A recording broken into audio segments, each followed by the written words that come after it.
Alright everyone, there's a political cartoonist called Rob Rogers, and he worked, in past tense of course, for the Pittsburgh Post-Gazette.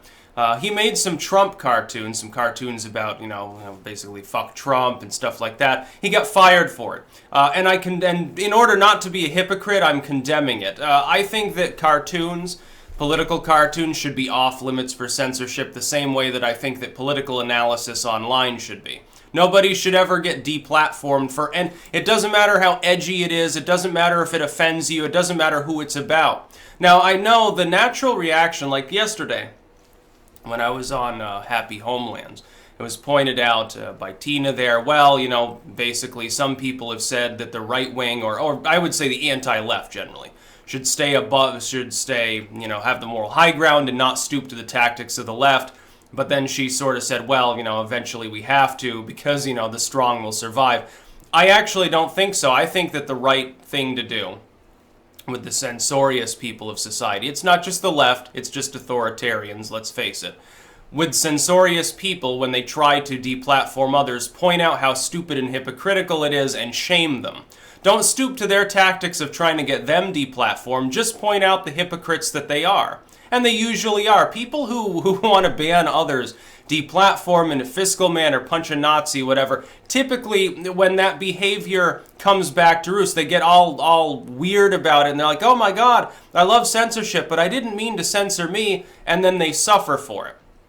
The best thing to do then is say, oh, well, now you finally understand. I'd still defend you and your right to speak, but you're a total hypocrite. People really probably shouldn't take you seriously. I think that's the way to go about it. Rob Rogers made some standard political cartoons. That's his fucking job description, to satirize political figures. Now, Huffington Post, archive link in the description, they're saying, well, Trump's attack on the media on the First Amendment is causing people to self-censor. Totally wrong. That's a little bit of a far-left spin on the situation. No, the real truth is this. The real truth is that we live in a society where groups like Huffington Post are censorious. They want people to be deplatformed and censored. When that censorship apparatus, when that encouragement of authoritarianism that the alt-left, like Huffington Post and Salon and BuzzFeed, have dreamed up, inevitably strikes back against them because of people wanting to be PC and sensitive, they cry foul and they look for somebody to blame. Anybody except for themselves, but they themselves are the ones to blame because they created that situation. They're the ones that encourage the big tech firms to censor their competitors. Eventually, because of the way in which money works, they themselves will end up censored. Because those other ad firms and stuff, they're not going to want a Huffington Post to do boob article or something like that. No, it's not family friendly enough. Hey, we're going to demonetize you now for a change. All the independent commentators are gone. Who becomes the new problem, the new boogeyman? You need one. If you're a fearmonger, you need a boogeyman. Who's it going to be? It's going to be the legacy media. They'll end up basically tying their own news in order to try to hang the independent media, the alt media that's risen up. That's what I think would end up happening. Now, thankfully, I think that fairly soon we see a reversal of fortune on that. I think that they'll end up having to let up because I think that they will inevitably realize what's happening. They'll say, well, crap, oh yeah, maybe we should rethink this. It'll be sort of like when they attempted to use the term fake news and it got thrown back in their face. And then they had a bunch of articles saying, no, it was a mistake. We shouldn't use the term fake news. Now, the genie's out of the bottle now, and CNN is fake news. So that label most applies to CNN and MSNBC and like, again, BuzzFeed or Vox or something. Or to Breitbart, certainly The Blaze. Glenn Beck weighed in on the James Gunn stuff, too. Again, daft hypocrite. Glenn Beck, the biggest hypocrite of the so-called right wing. I don't even know, I can't really... He tried to pretend to be libertarian like he was an older John Stossel or something, and it was hilarious. He's not even a Stossel-like corporate libertarian. He's not a libertarian of any sort, he's just a theocrat. He's an evangelocon. He happens to be an evangelocon that likes guns more and whines about open borders being a good thing and Trump is a bully. That's basically what Glenn Beck does, sort of like a Ben Shapiro. It's really funny. But yeah, I condemn the firing of Rob Rogers because of this. it doesn't matter if it's Trump. You could be a total MAGA fan, but you've still got to have people able to criticize, able to satirize, especially when they've been doing it anyway, like all along. It's like Trump is not the only person in politics that he's satirized. Now, I understand the hypocrisy of some people on the left, but I don't think that stooping to their level is a good idea. I think that you should take a step back and simply point out hypocrisy when you see it. Say, oh, essentially, basically laws for thee but not for me situation. This person told an off-color joke, they get deplatformed, they get beaten up, they get called all sorts of names. That person does, and you're defending them. You are a hypocrite.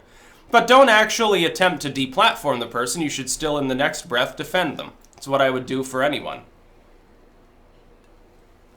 I don't believe in censorship. I can't believe in censorship because, those who live by the sword will die by the sword, so to speak. It's already happened before. It's like the same people on the traditionalistic right were the ones, 10 years ago, 15 years ago, they were the ones trying to censor. They were the main society. They were the establishment. The Bushite, the sort of neocon Republicans in the culture, along with a bunch of evangelocons that more or less sided with them. Not completely, the neocons muzzled them most of the time, but they gave lip service to a Rick Santorum. They occasionally threw them a bone. They loved to censor people. Oh, certain music after 9/11 not allowed. We're going to look through your library records. If you're not Jesus worshipping, you're a bad person. Very censorious, very authoritarian.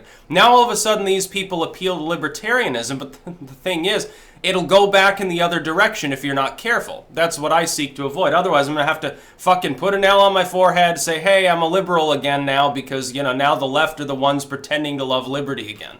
And it'll be the whole fucking thing over and over again. It's not really conducive to an atmosphere of freedom. It's a way to slowly lose freedom over time as it gets chipped away at.